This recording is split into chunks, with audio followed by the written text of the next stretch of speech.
siap untuk melawan mereka. Siap? Siap jihad ke Swedia? Takbir! Allahu Akbar.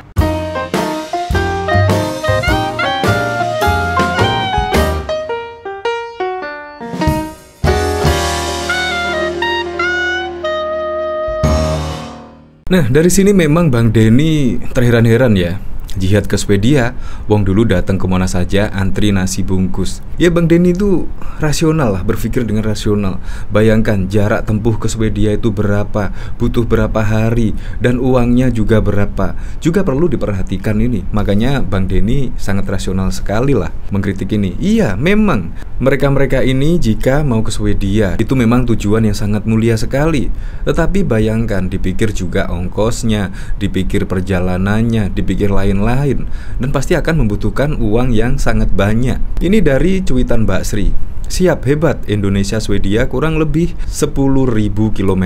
Melok nggak lur? Nah, di sini ditemukan tiket yang paling murah lah. Pengguna kami ketemu tiket ke Swedia dengan harga berikut atau lebih murah dari Denpasar ke Swedia, yaitu 9.260.000. Itu pun satu arah. Kalau pulang pergi 18 juta. Pulang pergi dari Surabaya 27.126.000 pulang pergi. Dari Jakarta 6.349.000 satu arah. Kalau pulang pergi totalnya 32.647.000. Bayangkan. Jadi memang tidak sedikit, belum lagi nasi bungkusnya di sana. Kemungkinan di sana tidak ada nasi bungkus. Ya bisa jadi makan di resto dan lain sebagainya lah. Jadi memang perlu dipikirkan lah seperti ini. Memang kalau tujuannya mulia sekali. Jadi di sini Denny Siregar mengajak ya berpikir yang rasional lah. Memang kita harus ya memikirkan ke depan. Biarlah di sini yang mengurusi Kemenlu lah. Apalagi kemarin juga sudah dipanggil lah Duta Besar Swedia Belanda. Jadi sudah dipanggil ya, semoga saja bisa menemukan titik temu dan kejadian tersebut tidak terulang lagi. Dari komentar Mbak Sri ini, kira-kira bagaimana komentar-komentarnya? Ke Swedianya bisa naik kapal selamnya si UAS. Kapalnya sampai sekarang masih nyilem ya. Pasportnya hahaha emboh iku. Wadohe rek gawe ragat umroh wae sambat. Yang pasti mikrolet gak ono rute Indonesia Swedia. Dengan jarak yang sekian kilometer kira-kira dapat nasi bungkus berapa ya? Ya memang daripada pergi ke Swedia ya, kalau menurut saya ya umroh lah, atau ke Saudi Arabia menunaikan ibadah haji. Ya menurut saya sih, karena hal ini sudah ditangani oleh Kemenlu yang bisa mengurusi itu semua. Apalagi kemarin ketika video viral tersebut, berita itu viral, Kemenlu juga sudah langsung gerak cepat, yaitu memanggil Dubes Swedia Belanda. Itu patut diapresiasi. Bahkan MUI kemarin juga mengapresiasi pihak Kemenlu yang gerak cepat langsung memanggil duta besar tersebut. Ya semoga saja tidak terulang lagi. Ini bahkan juga ditanggapi oleh Denny Siregar. Jihad ke Swedia, wong dulu datang ke Monas saja antri nasi bungkus. Sungguh berani sekali ya Denny Siregar ini. Ngeri. Ya saya sangat salut sekali lah dengan keuletannya lah. Apalagi siap terbang ke Swedia, ini merupakan sungguh mulia sekali. Nah, bahkan dari sini, yaitu MUI apresiasi Kemlu panggil Dubes Swedia dan Belanda imbas pembakaran Al-Quran. Dikira pemerintah tidak tinggal diam, ya pastilah langsung gerak cepat memanggil Dubes Swedia dan juga Belanda. Nah, Majelis Ulama di sini juga mengapresiasi langkah Kementerian Luar Negeri RI yang akan memanggil Duta Besar Swedia dan Belanda atas pembakaran dan penyobekan Al-Quran. Langkah Kemenlu ini secara diplomatik sudah tepat, mengingat perbuatan politisi ekstrim kanan Swedia dan Belanda ini benar-benar menyakiti seluruh umat Islam dimanapun, kata Ketua MUI Bidang Hubungan Luar Negeri dan Kerjasama Internasional Sudarnoto Abdul Hakim dalam keterangan tertulis pada 26 Januari. Al-Quran adalah sebuah kitab suci yang berisikan firman. Nah, jadi ini bahkan MUI yang biasanya ya selalu mengkritik pemerintahan di sini memuji gerak cepat dari Kementerian Luar Negeri, yaitu yang langsung memanggil Dubes Swedia dan Belanda. Akankah ini apakah benar-benar siap ya, yaitu jihad ke Swedia? Dari sini coba kita lihat komentar-komentarnya ya.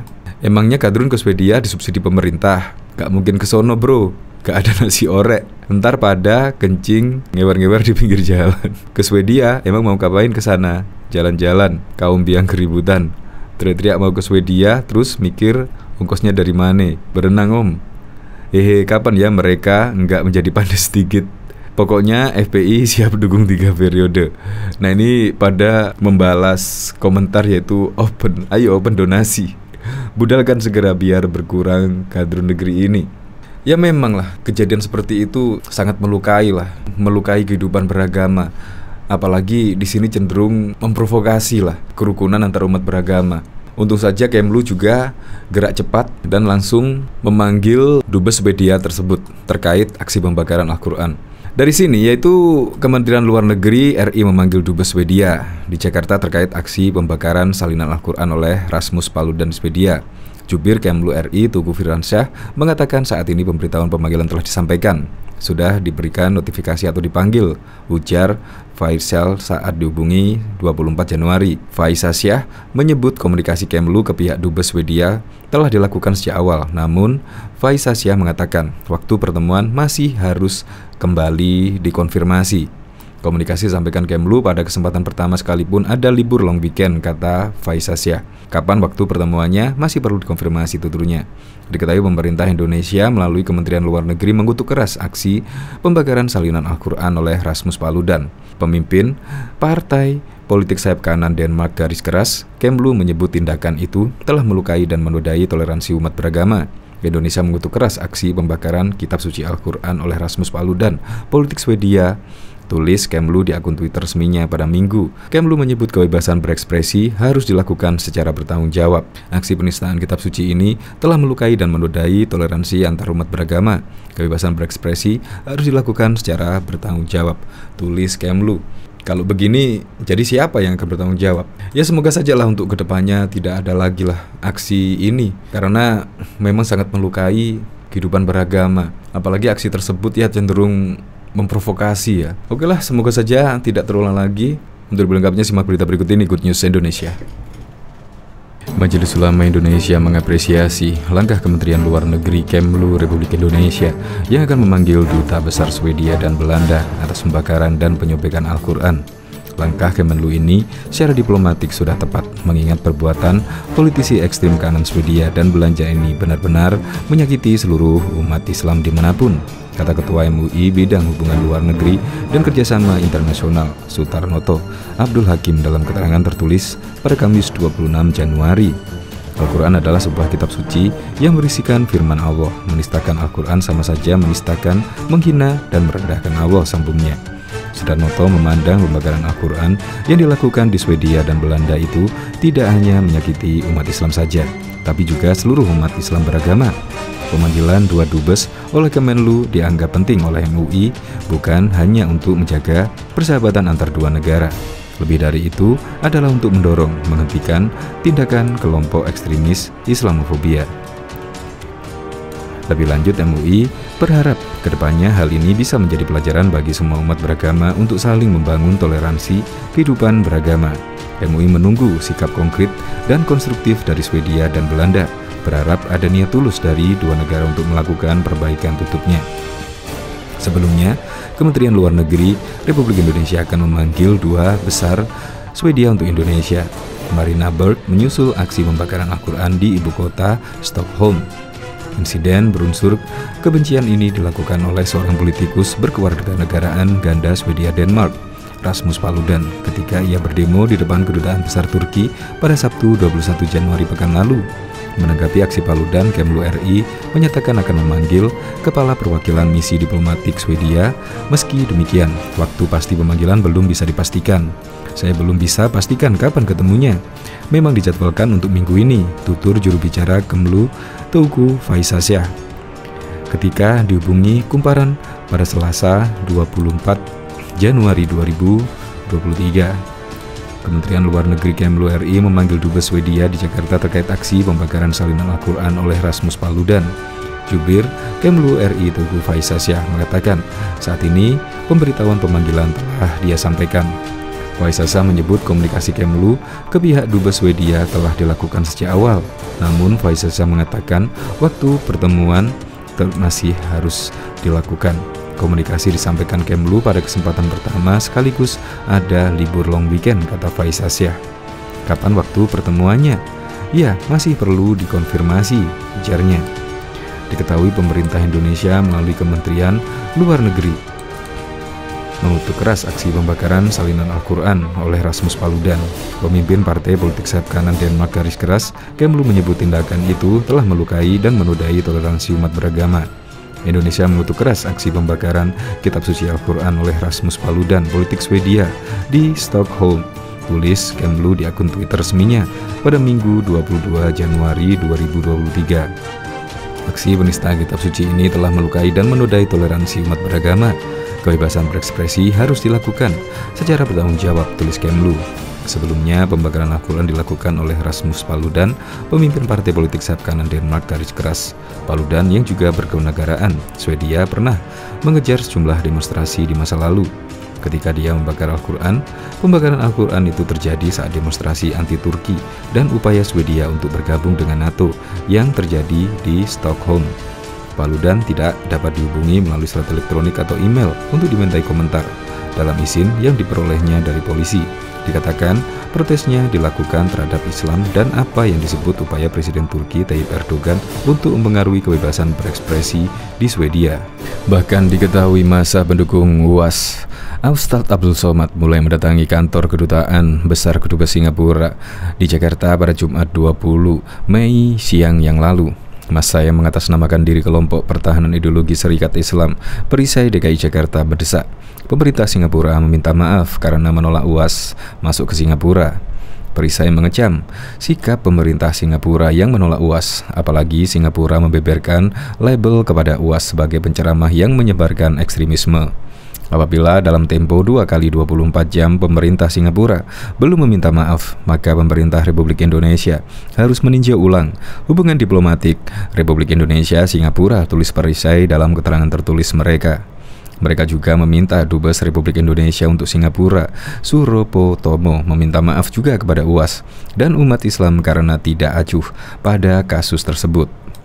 Pantauan cnnindonesia.com, massa yang datang tampil beragam. Ada sebagian orang yang mengenakan pakaian serba putih dilengkapi peci atau jilbab. Sebagai massa tampak berfoto di depan tulisan kantor Kedubes Singapura. Hingga sekitar pukul 14.13, aksi belum selesai. Massa yang datang pun masih menunggu berlangsungnya aksi di sekitar trotoar.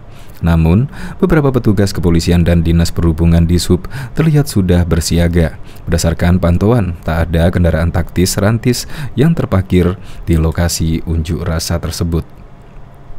Bahkan juga, massa pendukung UAS mengancam akan mendobrak pagar kantor Kedutaan Besar Kedubes Singapura jika tuntutan yang mereka sampaikan tak diindahkan. Ketegangan itu mencuat saat mobil massa aksi dari Ormas Pertahanan Ideologi Serikat Islam Perisai DKI Jakarta tiba di sekitar arena unjuk rasa pada 15.20 waktu Indonesia bagian Barat. Orator yang berada di atas mobil komando meminta sang sopir menepi ke sisi kiri jalan dekat pagar dan meminta mobil itu menabrak gerbang. Ambil kiri, tabrak, gebarnya ucap orator tersebut. Namun permintaan itu tak dilakukan oleh sopir mobil komando. Ia memilih hanya menepi di sisi jalan. Hal itu yang kemudian membuat orator menjadi tidak senang. Ia pun melanjutkan orasinya dengan menyampaikan tuntutan massa yang mengunjuk rasa. Pernyataan itu disampaikan dengan berapi-api dan nada yang keras. Mereka mendesak agar pemerintah Singapura meminta maaf atas penolakan kedatangan UAS ke negara tersebut beberapa waktu lalu. Jika tuntutan tersebut tidak diindahkan, dia mengancam akan mendobrak gerbang gedung Kedutaan Besar Singapura. Orator mengatakan bahwa penjaga keamanan di sekitar lokasi tak begitu banyak. Ia pun meminta agar massa aksi mendekat di gedung tersebut untuk berhadapan-hadapan dengan petugas keamanan yang terdiri dari satpam dan beberapa anggota polisi. Hajar mereka, remuk pagar itu, serunya lagi.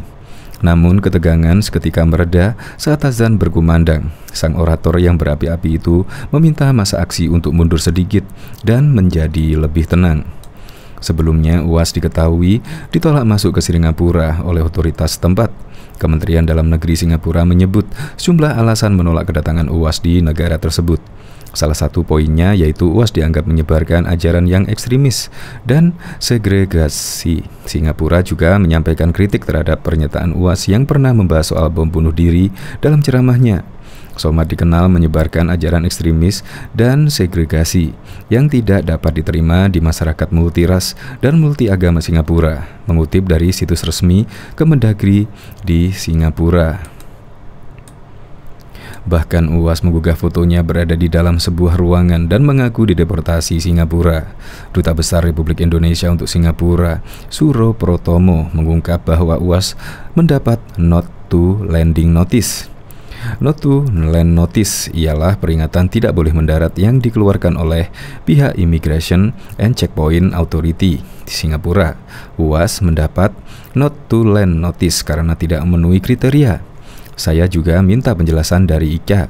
Menurut mereka, ICA memang menetapkan not to land kepada UAS karena tidak memenuhi kriteria untuk eligible berkunjung ke Singapura, kata Suyo Pratomo saat dihubungi detik.com pada 17 Mei 2022. Namun, Suryo mengatakan ICA tak menjelaskan soal kriteria yang ditetapkan ICA. ICA juga tak mengungkap apakah UAS masuk dalam blacklist. ICA tidak mau menjelaskan kriteria yang mereka tetapkan. ICA juga tidak mau menjelaskan apakah UAS masuk blacklist mereka atau tidak. NTL umum dilakukan imigrasi setiap negara, ujarnya. Sebelumnya, UAS menggugah foto di akun Instagram resminya, Ustadz Somad Official. UAS tampak menggunakan masker dan topi dalam ruangan itu.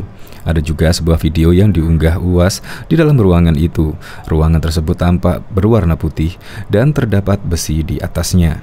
UAS di ruang 1x2 meter seperti penjara di imigrasi sebelum dideportasi dari Singapura, tulis UAS. UAS pun mengungkap kronologinya. UAS mengaku tak tahu alasan dideportasi Singapura. Info bahwa saya dideportasi dari imigrasi Singapura itu sahih, betul, bukan hoax, kata UAS di kanal YouTube Hai Gus Official seperti dilihat detik.com pada Selasa 17 Mei 2022. UAS mengatakan dia berangkat ke Singapura bersama istri, anak dan sahabatnya pada Senin 16 Mei. Mereka menurut UAS tidak di Pelabuhan Tanah Merah Singapura sekitar pukul 13.30. Dia mengatakan sahabat dan keluarga sahabatnya serta istri dan anaknya diizinkan masuk ke Singapura. UAS mengklaim semua berkas yang dibutuhkan untuk masuk ke Singapura sudah dibawa. Berkas lengkap semua, udah lengkap ini. Arrival card, kartu untuk datang sampai masuk. Semua lengkap semua, tak ada kurang satu apapun. Udah lengkap semua, ujar sampai di stempel imigrasi. Dia tidak stempel karena langsung di-scan saja paspor. Habis itu kemudian cap jempol. Habis itu pas mau keluar, saya terakhir. Sahabat saya keluar, istrinya sudah, anaknya sudah, ustazah sudah, anak saya sudah, saya yang terakhir. Begitu selesai mau keluar, baru itu tas ditarik, masuk, ucap UAS. Dia mengatakan datang ke Singapura untuk berlibur. UAS mengaku tak mendapatkan penjelasan dari petugas imigrasi Singapura mengapa dia tidak boleh masuk ke sana. Dalam rangka libur, ini kan hari libur, kebetulan sahabat saya dekat rumahnya dari Singapura. Itulah yang mereka tak bisa menjelaskan, pegawai imigrasi tak bisa menjelaskan. Jadi yang bisa menjelaskan Ambassador of Singapore in Jakarta. You have to explain to our community. Why did your country? Why did your government reject us? Why did your government deport us? Kenapa? Apakah karena teroris? Apakah karena ISIS? Apakah karena bawa narkoba? Itu mesti dijelaskan, ujarnya.